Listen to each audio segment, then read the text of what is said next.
بسم الله الرحمن الرحيم ليس البر أن تولوا وجوهكم قبل المشرق والمغرب ولكن البر من آمن بالله واليوم الآخر والملائكة والكتاب والنبيين. صلوات. Mu'mineen, the continuing subject is one during these two sessions was rituals, change and catalysts. These were the three operative words to say how can we go beyond rituals so that we can become catalysts for change. When I was given this topic, I reflected on change and what is a catalyst. And the conclusion I was able to draw was quite the opposite. And inshallah, when we do question and answers today, please challenge me, all of you, whether my submission is correct or incorrect. Because sometimes in the era that we live in, we like to look at rituals and say, okay, how can we go beyond these rituals so that there is change? And it's a very kind of interesting and exciting idea to say, let's have change. You know, everybody likes change. So rituals are the first target to say, well, if we change X ritual or Y ritual, maybe we can have a change and it becomes a catalyst. The ayah that I began with, this is the ayah of Surah Al-Baqarah, ayah number 177, where we're told, and the translation is, that bir, we talk about bir, the idea of that goodness with piety, hard to translate word bir into English, maybe Weltanschauung in German could be a word that is closest to the idea of bir. But for the purpose of the poor language that we are forced to use in this world, we will call it righteousness, bir. So righteousness, this ayah says, is not about your turning towards or your face towards the east or the west, but rather the true righteousness is about one's faith in Allah, the last day, the angels, the book, and the prophets. Clear injunction in the Holy Quran. Why do I begin with this ayah when we are talking about change and rituals is, there is a very interesting story when this ayah was revealed. The sabab-e-nuzul of this ayah is very interesting. When the Blessed Prophet of Islam ﷺ was asked to change the direction of the Qibla from Jerusalem to Mecca, there were companions with him. There were some companions who would follow the Prophet unquestioningly. There were some, until the death of the Blessed Prophet, had this tendency of asking him and challenging him sometimes.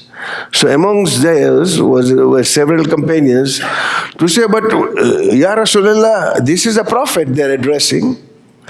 He said, Ya Rasulullah, we have prayed towards this direction, Jerusalem, all our life. How can we change? That inbuilt resistance to change. The Prophet is telling you, change from this direction to that direction. And there is a big argument in the community. So can you imagine that somebody of a much lower stature were to tell you to change, how much more trouble would there be? So this ayah is interesting. And therefore this ayah was revealed to the Blessed Prophet that tell them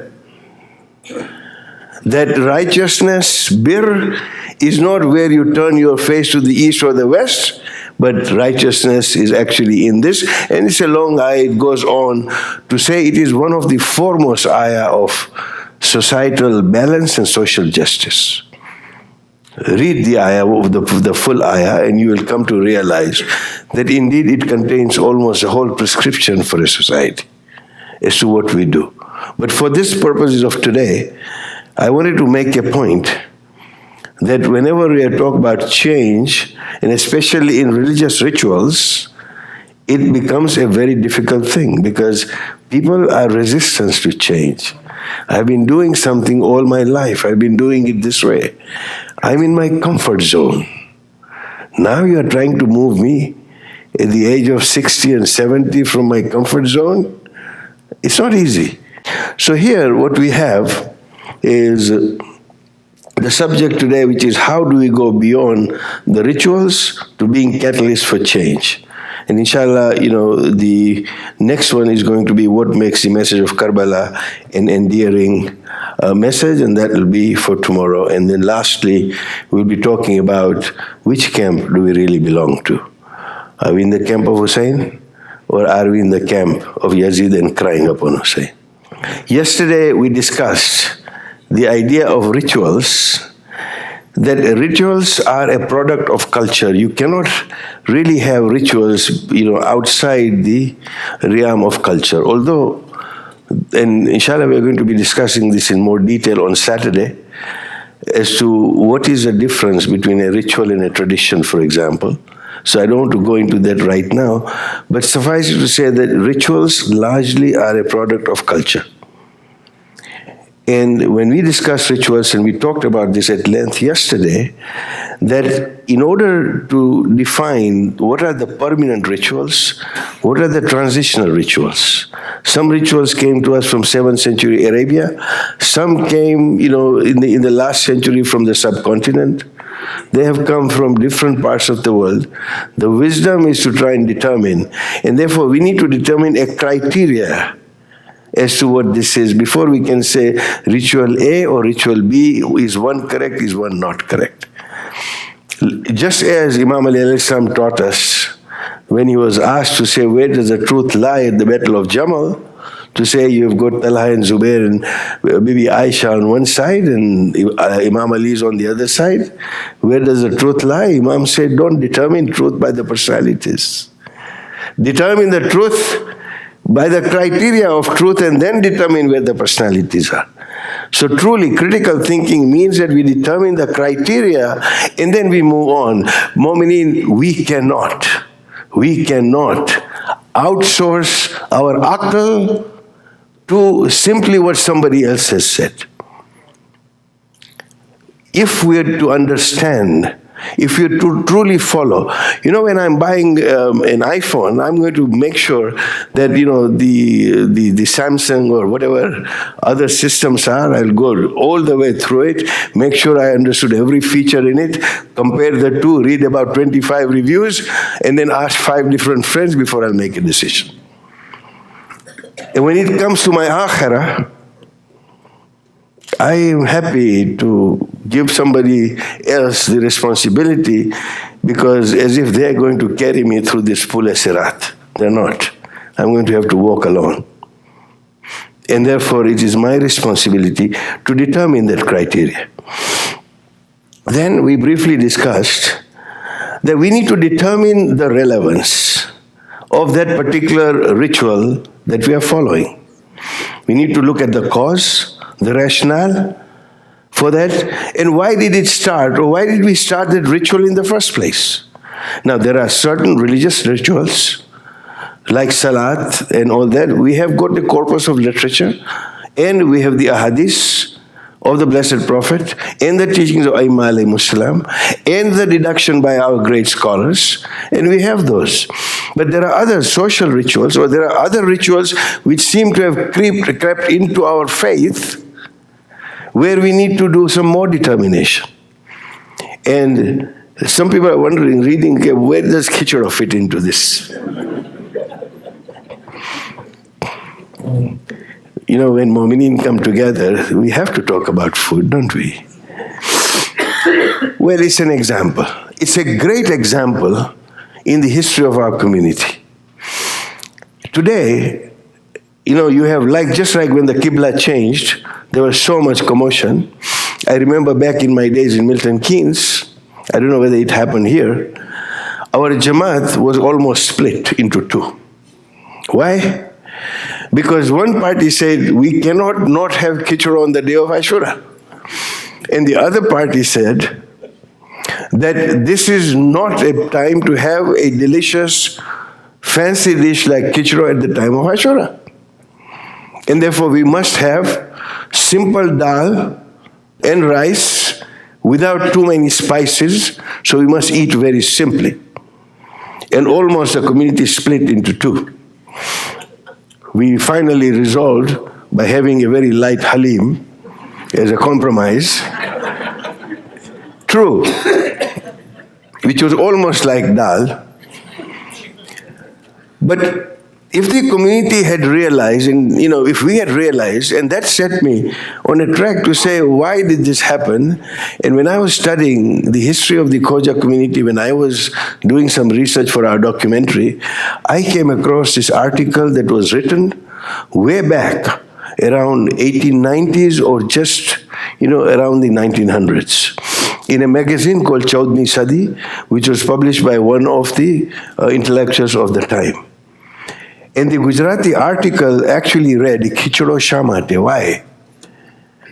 Yes, and why am I making a big deal of this? The article that I read gave me a different understanding of the profundity and the thought process of our leaders at that time. This was something that was inspired by people like Haji Naji and others. That this khichro, which is a typical Kathiawadi or the Gujarati khichro that you have, was in fact a very egalitarian measure on the part of the community. How? That what we had was that when there was a communal meal being prepared by the Jamaat at that time in the villages, the rich people would bring meat and the poor people would bring the grain.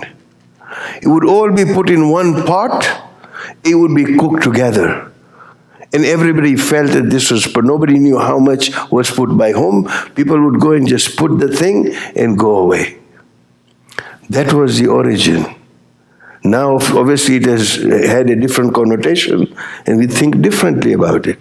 What I'm saying is that a ritual that started in a good way, an egalitarian ritual, where there was kind of an equality of people, this was such a good value. That everybody had ownership in that meal, the communal meal that we were making. That kind of transpired into something different. Now we are having arguments.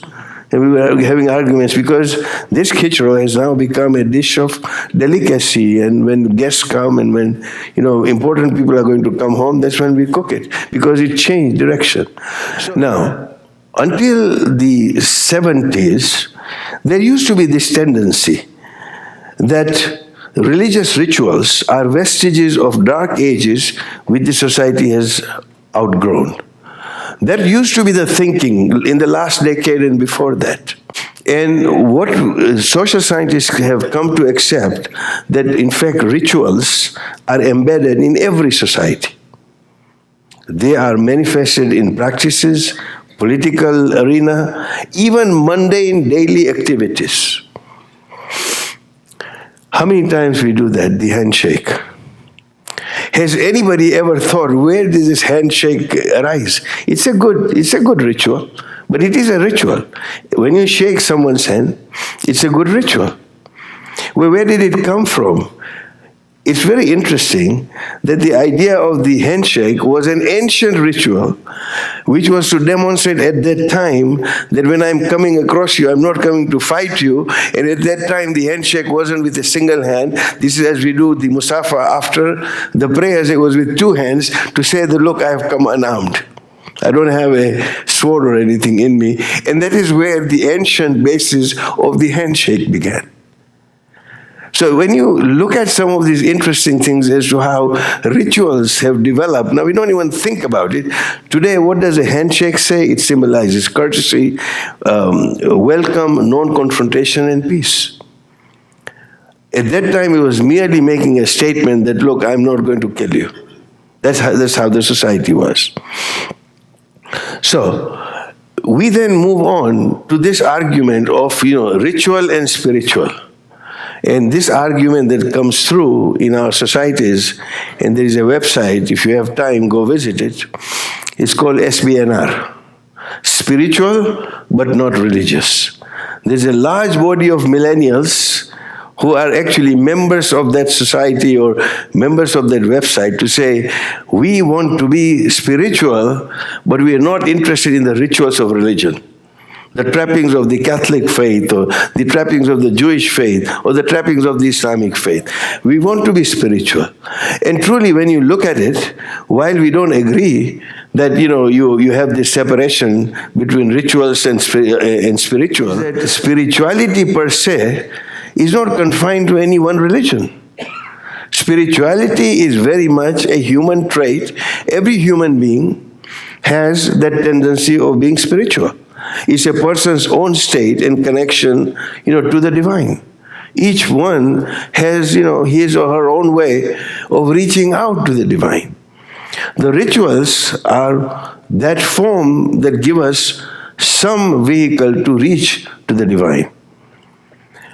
And to define spirituality is very difficult. I've asked many scholars, many teachers, as to what is the definition of spirituality? What is it? And the best answer that I got so far was from a Hindu priest that I met in Ahmedabad. And I asked him, he is, from the old Pirana Panth, and I actually had gone to visit him for a very different reason, that they still follow the Satpanth path that we used to follow. And I was researching some history. So in our discussion, I said, what is your definition of spirituality? And he smiled and said, let me give you an example. He almost patronized me to say, how is he going to understand spirituality? Because this is a very important guru out there. But the lesson that he gave me was very profound. He said, in order to define spirituality, you cannot define it by words. You can only define it by way of a feeling that you get. You can only define it by the state of mind, the state of your heart that you're in. And he said, let me give you an example. You're walking, his words were, that you're walking on the street, and there is a mother who is pushing a pram, and he's got a little baby of maybe 2 months or 3 months or 4 months. Whenever they start smiling, some do it earlier than others, and you're passing, and you actually see this child, and your eyes meet, you look at the infant or the child there, and that child suddenly decides to smile at you. And when that child smiles, you don't know the child, you don't know the mother, but instinctively you will smile back. Instinctively you will have a feeling. Now that smile was pure smile. The child didn't know you. They don't want anything from you. You don't want anything from them. It was a pure energy between two creation where that smile happened and you smiled back. And he said, go back to that moment. How did you feel for that one instant when the child smiled back at you? Imagine, just take a deep breath and just think about it. As to what did that smile do to you? He said, if you can stay in that state for 5 minutes or 10 minutes or 1 hour or 2 hours, that is spirituality. That is a feeling of spirituality that you have. And truly, when you ponder, you can read books on spirituality. It cannot be in any way spiritual unless you feel that within you. So spirituality is something very personal. Rituals are actually rites of some kind or discipline that is followed by people of different faiths and different religions. Those rites, and when those rites are done in public, they actually become a custom and something that is passed on from generation to generation and becomes a tradition. This is how it evolves. So the biryani on Eid Day is an evolution of the custom that began, with a ritual. The turkey on Thanksgiving is another ritual. So when you look at it, we cannot escape rituals in any way. They're everywhere. They're in rallies, they're in marches, festivities, celebrations, exchanging gifts, expressing compliments or condolences, visiting relatives. Wherever you go, you'll find working only on weekdays is also a ritual, isn't it? When you think about it. I mean, you could work over a weekend. Some of us do. Some of us put 80-hour week. Some of us do, but generally 9 to 5, Monday to Friday is a ritual. And then, Saturday and Sunday you have time to yourself. These are all rituals, they're everywhere. As far as religious rituals are concerned, and I'm trying to define this and move on, that physical action is a precursor to a spiritual exercise aimed at achieving that level of spirituality. So a ritual is not an end in itself, but it's a means to an end. If you have understood that a ritual is a means to a bigger end, then a lot of questions that we have could be answered to say, am I getting to the end? Is there an end? Is there something that I am going to get at the end through this ritual or not? And if so, if the answer is yes, then that ritual is worth following. If not, then first thing, I don't question the ritual. I don't stop the ritual. I look at to say, why isn't this ritual working when it may have worked for other people? Why did it come into play in the first place? And therefore, before we question the ritual, we need to question our appreciation and our dealing with that ritual. So, this sacrifice of an animal, of a nazar, or a minnat, or a tasbih that we have, these are all part and parcel of the rites. Ultimately, if we were to understand this in the Islamic context, then it's to express one's love for the divine, it's to express one's submission to the will of the divine, and the outward action is actually a symbol of what is inside. That is the criteria that we need to move with. That is the ultimate purpose, the pleasure of Allah subhanahu wa ta'ala or not. Is it going to lead me there? Is it going to spiritually connect me to the Creator? This is the criteria that we need to use. Otherwise, we tend to have very interesting conversations with Allah subhanahu wa ta'ala. We are trading with Him. Say, Ya Allah, I will give $100 if something good happens or something that I want happens. This is my nazar and this is my minnat. Now, by no means, I'm saying we do not do this. What I'm saying is that we need to be conscious that if I give that $100 for a cause, I'm giving it with my niyyah to say I'm giving it for His pleasure. And Ya Allah, I'm also needy. But the frame of mind to say that there is tijarat, that there is actually trading with Allah subhanahu wa ta'ala, with the number of tasbihs and all that, requires a deeper thinking. And we've been conditioned into this. To say that, yes, I will make tasbih, 1,000 tasbih of the salawat. It is a good thing. And yesterday I explained that if you continuously do a mantra, do a tasbih, it is going to impact your limbic system. It is going to create a certain reaction in your body if you do it truly. But if you do it on the basis of a direct expectation, it truly lowers.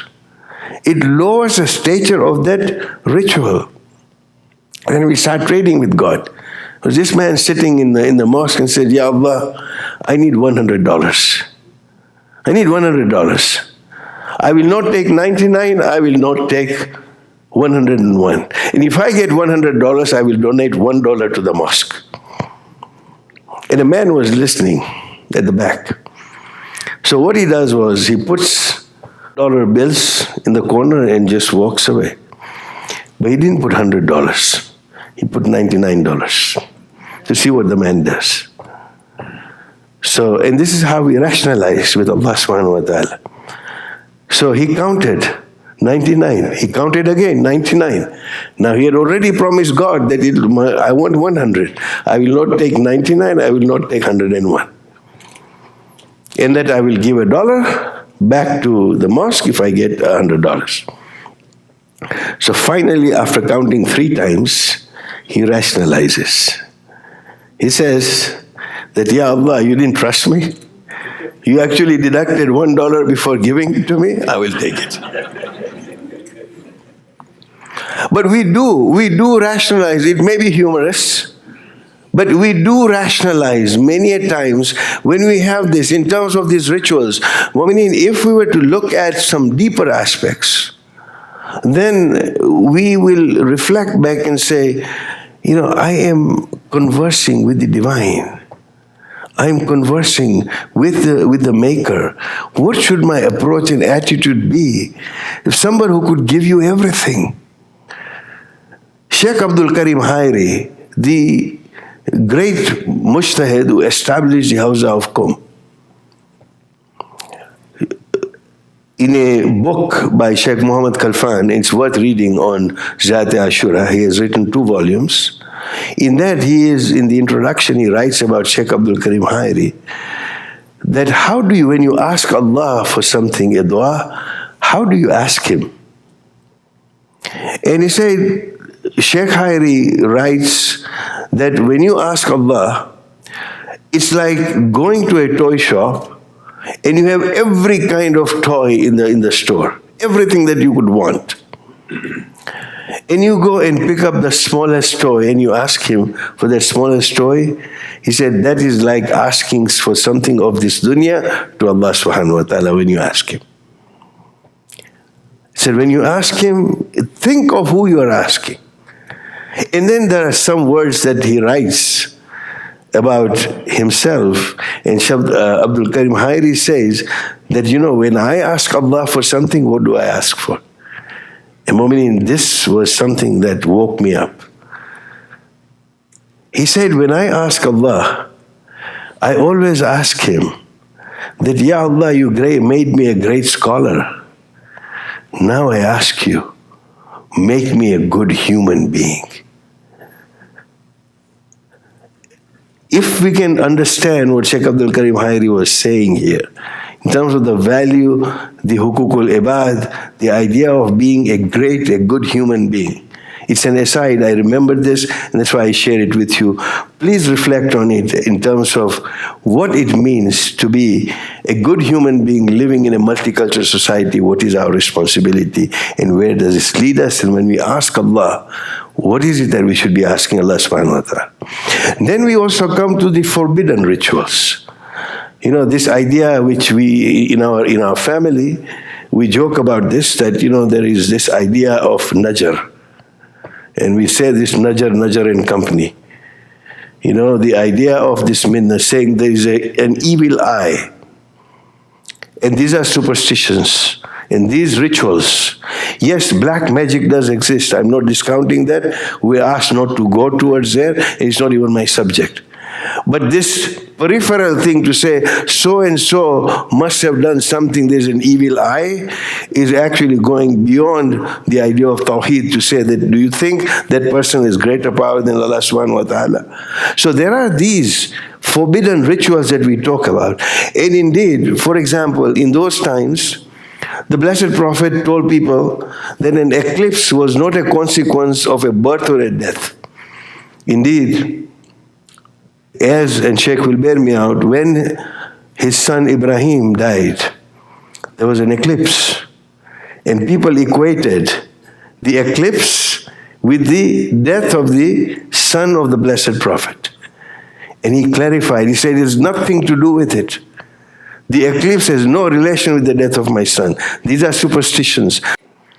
That Islamic scholarship, with its focus, is concerned with the functionality of rituals rather than their purpose. It's a functionality. Whether this has been done correctly, is this properly done? Is this valid? And the other day we talked about this, to say that a prayer being valid is one thing. That you have done all the rukn, you've done all the wajibats, you've done everything, your makhraj has been correct, your kirat has been right, and all these things that we are focused on in prayers. Yes, one's prayer may be valid, inshallah. The bigger question is my prayer accepted? That's the big question. And that's what we sometimes tend to lose. The jurists actually focus on the categorization of rituals and the legality of the form and so on and so forth. The theologians are primarily concerned with the connection of the rituals through theological processes. Now, all these things are necessary when we are defining rituals. But the bottom line, for every ritual, beyond whether it is valid, whether it is done correctly, is that every Islamic ritual, be it prayers, be it fasting, charity, hajj, zakat, whatever it may be, if we seek to create deep emotions within us, the whole idea of hudur-e-qalb, the idea of being present, my heart being present within that ritual is the most important thing. And that is done by the practitioner. It cannot be done by the Maulana for you. Nobody else can do it. They can tell you how to do it. If we are not getting there, we should try and get there. I'm not advocating that if you are not getting the presence of heart that you don't do the rituals. The idea is that you continue to do that. So, for example, we go for Hajj and the symbolism of Jamarat. Why are we hitting the three shaitans there at the Jamarat? Because these were the three places where shaitan came to Nabi Ibrahim and said, don't do it. When he was asked to do the sacrifice, the biggest sacrifice, which was going to be Zibul Azim, which did not happen, and that Zibul Azim happened in Karbala, which is a historical fact. But three places he was stopped, or he was at least accosted by shaitan. He overrode that. So what we are thinking here is the idea that if a shaitan is coming in my way, having hit it 3 times when I go back, next time the shaitan comes, then I must remember that I've already hit the Jamarat there, and therefore this shaitan cannot come near me. If that is imbibed within me, then yes. And very briefly, this is a very long conversation between Shibli, a companion of Imam Zainul Abidin alayhi salam. And it's a conversation between the companion and the Imam when they come back from Hajj. And he said, did you perform your Hajj? And conversation takes place. On alislam.org, you got the entire conversation. And if you go to Hajj without reading it, then truly you will miss a big part of how to perform Hajj. It's not about the sa'i. It's not about where you keep your shoulder. It's not about where you stand in Maqam Ibrahim. All these things are good. But if you haven't followed this advice to Shibli by Imam, then truly in Imam's own words, I wonder that we have even performed Hajj. Because that's what he tells his companion. It's not me, he's telling the companion. So here, just 2 or 3 lines of the conversation, inshallah, we'll move on. Imams asked Shibli to say, did you stop at Miqat and put away the sewn clothes and performed the ghusl, the sacred bath? And Imam is asking him, did you do all this? And Shibli says, Yabna Rasulullah, yes, I did. So then now we ask him the question. And these are his words. So when you stop at Miqat, did you make the intention that you are taking off the clothes of disobedience and putting on the clothes of obedience? And Shibli says, no, I didn't think about that. And he said, when you had taken off your sewn clothes, did you make the intention that you had taken off hypocrisy and the doing or the entering of dubious acts? And Shibli says, no, I didn't think about that. When you took that ghusl or that bath, did you have the intention that you're washing yourself from all the sins and errors? Did you mentally think about that? And Shibli says, no. Then Imam says, then you did not stop at Miqat, nor did you take off the sewn clothes, nor did you perform the sacred bath. Meaning you did not do any of this. It's a long conversation with Imam. Just one more. He said, when you entered the haram, did you have the intention that you are prohibiting yourself all the backbiting of the Muslims from the nation of Islam? And he said, no. And when you reached Makkah, did you make an intention with your heart that you had come to Almighty Allah?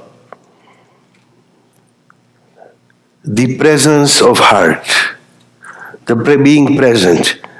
And he said, no. Then Imam said, you have neither entered the haram, nor seen the holy Kaaba, nor prayed. I really recommend that we read that, especially if we have the opportunity to go for Hajj first time or again. It's a conversation worth carrying with us every time, every step that we take, and maybe some of you may have read it. So to bring this to a head, to say, in this society, the North American society of instant gratification, there is no microwave approach to rituals, and rituals being useful to us. Yes, it is better to do it mechanically than not doing them at all, but the results that you will get would be disappointing. Maybe if you continue with the rituals with that presence of heart, then inshallah we can. The ultimate purpose is to dovetail us into that consciousness. The supreme consciousness that we have is where the rituals will take us, and it is truly the transformation of the heart. Tomorrow we will talk about this in detail. The difference between change and transformation. Think about it when you go home, reflect on it. What is the difference between change and transformation? We're talking about the transformation of the heart, not just a change of heart. Because if that transformation does not take place in our heart to create good character, personal integrity, and ultimately the love of God, then these rituals should not be discarded, they should be re-examined. Because it's not the rituals, there's something with us here where we may not be getting the full picture.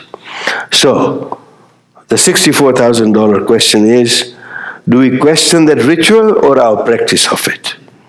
My prayer is not giving me the Mi'raj that I am seeking, because this is supposed to be the Mi'raj of a moment.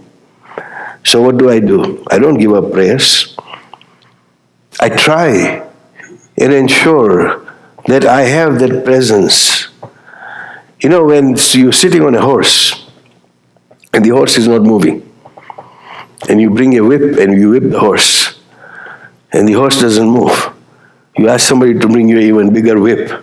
You whip the horse is not moving. You get an even bigger whip. You whip him, the horse is not moving. Now what do? You change the whip or you change the horse? Think about it. This is what you do, that if these rituals are not giving me the results, then I have to think out of the box and see what is it that I can do. Beyond the prayers, really, we pray every day, of course we do. But beyond that, what we need to do is really to create a sacred space within our homes. I'm not just talking about physical space, but a sacred space of 10 minutes, 15 minutes, whatever one can afford to say, that there is a sacred intention to be in that sacred space.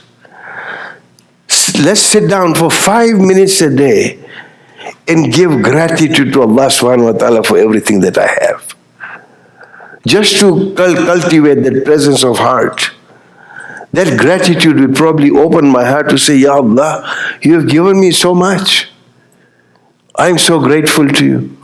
If we can create that, and then as human beings, as Sheikh Abdul Karim Hayri said, make me a good human being. What do? To do an anonymous act of kindness, to restore that delight to somebody else. One act of kindness a day. If we can do that, then we can see that these rituals are going to have some meaning for us. Because our state of mind is that we ruminate on the past, we worry about the future. Yesterday, I tell you, is history. Tomorrow is a mystery. Today is a gift. The idea of being present today, and that is why it's called the present. Today is that gift that we have. So we need to set that intention to say, the powerful imagination that we have, and visualize within that space as to what do I want to be? What is my maker going to be pleased with?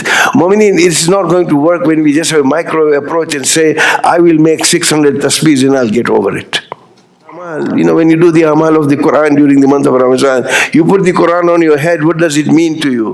That now I'm under this Quran, this is the obedience that I'm talking about. Or when you do your 72 istighfars during the Shab Qadr amals, if you had the presence of mind, say, for every istighfar, for every astaghfirullah wa atubu ilayh, I'm recounting one sin that I will not do. That is transformation that we can have within us. Otherwise, it just becomes another ritual. To summarize, rituals can act as a catalyst for change and transformation. It can be a currency that can buy you inner peace. You know, even Bill Gates and Warren Buffett combined cannot actually put an order for inner peace. It is priceless. You have to work at it. And this is how we can progress. So we do not need to go beyond the rituals, I submit to you, to be catalysts for change. The idea is that the rituals themselves can be a catalyst for change within us. And if we can make that change within us, then indeed we have that ability. And Karbala is a classic example, Mu'mineen, of the transformation that we have.